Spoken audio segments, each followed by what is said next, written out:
تو جتنے جرم ہمارے رب کو ہمارا پتہ ہے، بتاؤ سویرے روٹی ملے، سانس ملے، شعور قائم رہے، جب مالک اتنا معاف کرتا ہے تو ہم اس کے بندوں کو کیوں نہیں معاف کرتے؟ کر دیں معاف۔ عزیز بھائیوں، اپنی زندگی میں معافی مانگنے کا مزاج بنائیں۔ آپ طلب کریں کہ یار مجھ سے غلطی ہو گئی، میں انسان ہوں۔ آپ یقین کریں ڈھیر سارے لوگ ہیں جن کے ذمہ ڈھیروں معافیاں ہیں، لیکن ان کا مزاج نہیں، ان کی طبیعت نہیں، ان کا تکبر آڑے آ گیا ہے۔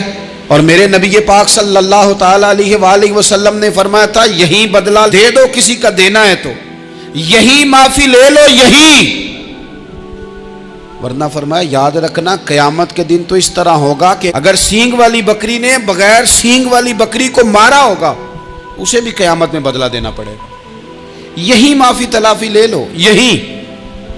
تو ہمارے ہاں مزاج نہیں، مزاج بنائیں نا آپ، معافی کا مزاج بنائیں۔ رسمی ویسے معافیاں مانگتے ہیں، آج پہ جا رہا ہوں بھائی اگر کوئی ہو گئی تو معاف کر دینا، یہ تو رسم ہے، تو بڑی دنیا ادا کرتی۔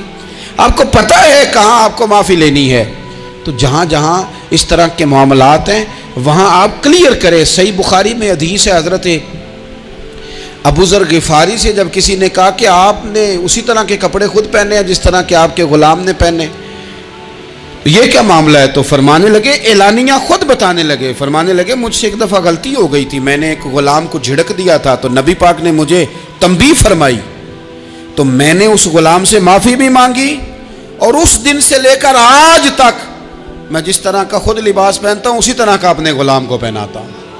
تو وہ خود بیان کر رہے ہیں، وہ لوگ اظہار کر رہے ہیں کہ ہم نے یہاں نبی پاک علیہ الصلوۃ والسلام کے تنبیہ کرنے پر ہم نے اپنے غلام سے، خادم سے یا کسی غلام سے معافی مانگی۔ تو معافی مانگنے سے بندے کا قد کبھی چھوٹا ہوتا ہے؟ میرے نبی پاک علیہ السلام نے فرمایا جو معافی مانگ لے اللہ تو اس کی عزت میں اضافہ کر دیا کرتا ہے۔ تو اس لیے ایک تو جہاں یہ معاملہ ہے وہاں، اور دوسری جو آیت میں نے تلاوت کی اس میں اللہ کہتا ہے کہ غصہ پی بھی جاؤ، معافی مانگو بھی اور معاف کر بھی دو۔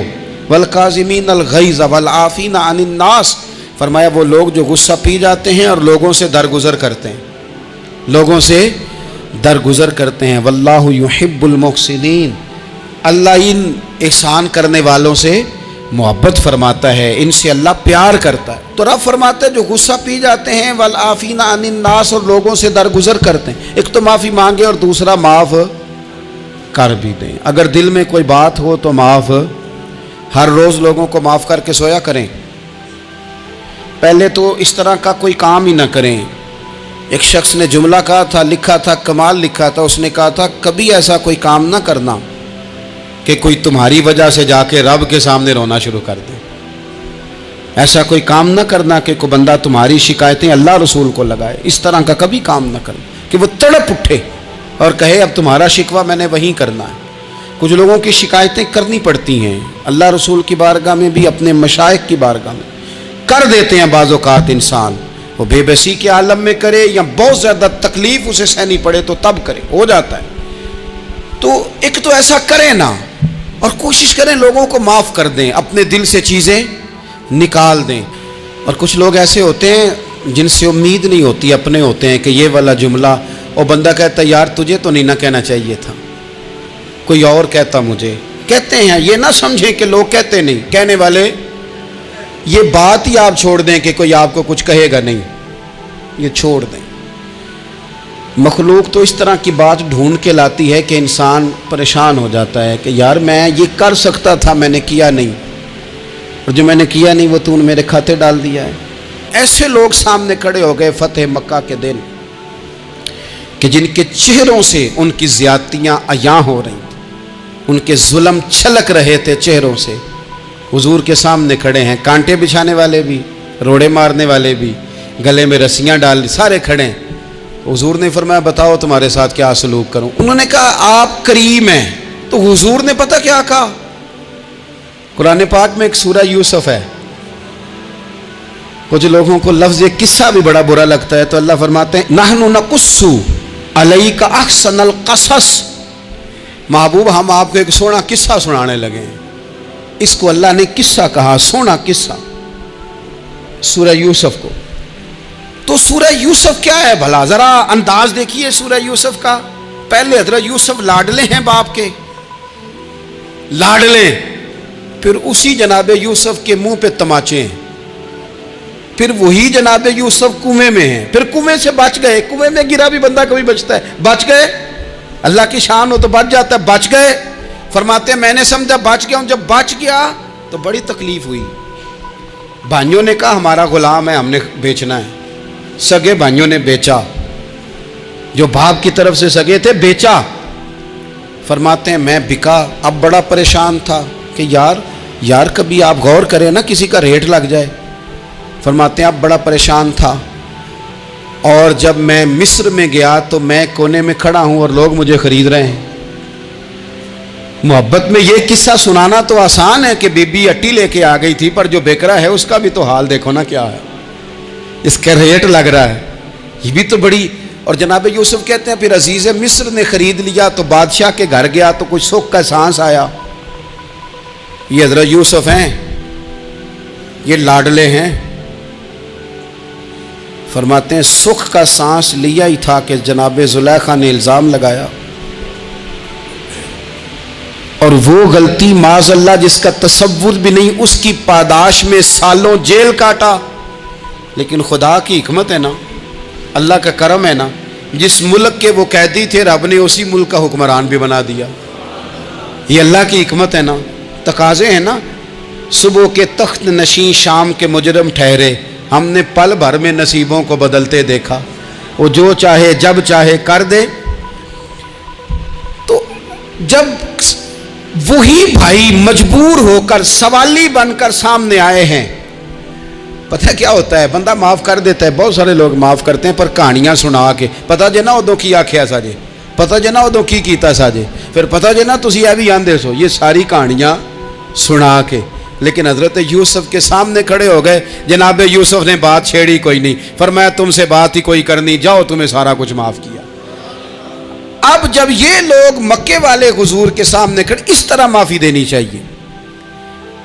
یہ جب سامنے کھڑے ہوئے تو حضور نے فرمایا پتہ ہے تمہارے ساتھ کیا سلوک کرنے والا ہوں؟ کہا حضور نہیں. فرمایا وہی جو جناب یوسف نے بھائیوں کے ساتھ کیا تھا. پچھلا صفحہ پلٹنا ہی کوئی نہیں. جاؤ تمہیں معاف کیا، جاؤ تمہیں معاف کیا، جاؤ تمہیں معاف کیا. اور صرف معاف نہیں کیا، ساتھ عزت بھی دی. سب سے زیادہ مقابلے تو حضرت ابو سفیان نے کیے تھے نا،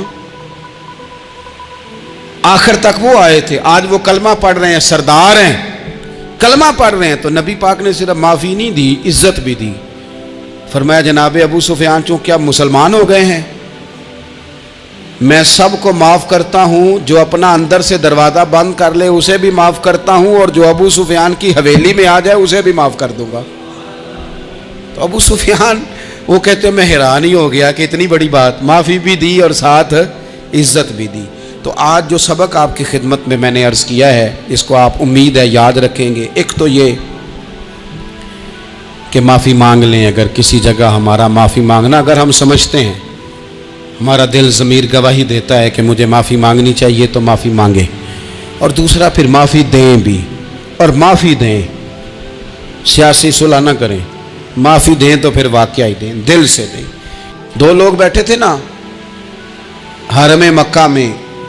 ایک صاحب کہہ رہے تھے کہ میرے اوپر بدر میں جو قتل ہو گئے کفار، ان کا ذکر چل رہا تھا. تو دونوں گفتگو کر رہے تھے، بدر میں ہمارے اتنے لوگ مسلمانوں نے مار دیے. تو ایک ان میں کہنے لگے کہ اگر میرے اوپر قرض نہ ہوتا اور میرے چھوٹے چھوٹے بچے نہ ہوتے تو میں تو تلوار لے کے جاتا اور مدینہ شریف جا کے معاذ اللہ بدلہ لے آتا. دوسرا کہنے لگا میں دیتا ہوں نا تیرے بچوں کا خرچہ بھی، اور میں تیرا قرضہ بھی اتارتا ہوں، تو جا.